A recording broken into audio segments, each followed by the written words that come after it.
O tema de hoje é a queda do Império Romano. Eu vou fazer um panorama geral e tentar explicar as principais causas desse fato. Então, assim, após efetuar longas conquistas territoriais, Roma construiu um vasto império e atingiu seu auge.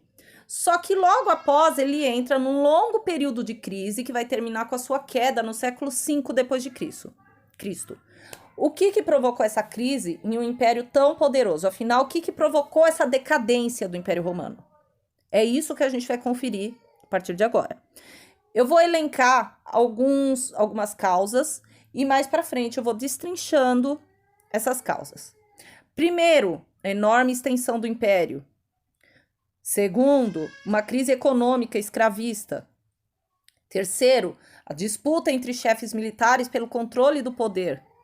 Quarto, um êxodo urbano. Quinto, a divisão do império em Ocidente e Oriente. E o sexto, a invasão dos povos bárbaros. Então, agora a gente vai destrinchar por partes. Primeiro, a enorme extensão do império. Roma tinha um império muito vasto, o que dificultou o controle administrativo e militar, além dos elevados gastos públicos, certo? Então, para se ter ideia, em 117 d.C., o império ele atingiu uma extensão de 4 milhões de quilômetros quadrados e tinha aproximadamente 70 milhões de habitantes. Então, analisem o gasto que o império tinha para fazer toda essa manutenção. Era muito grande o império, o gasto era enorme, tá?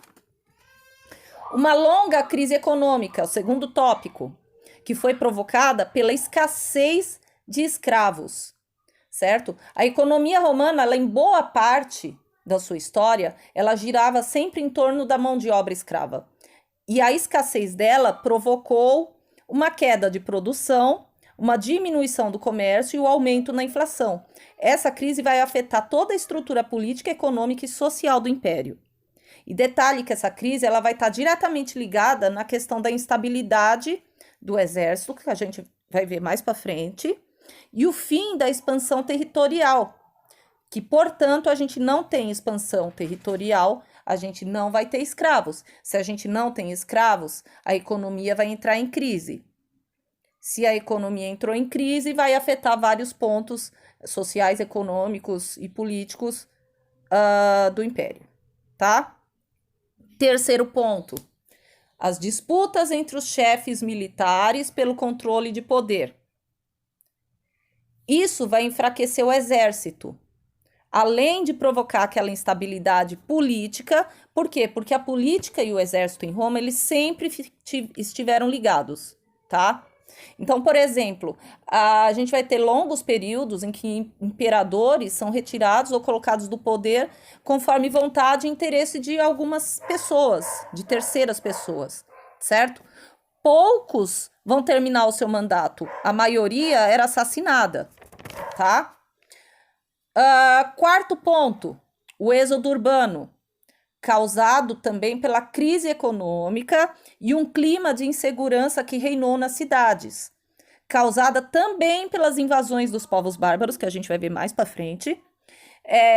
As pessoas elas saíram das cidades, que ficaram despovoadas, e foram para o campo à procura de sustento e segurança, tá?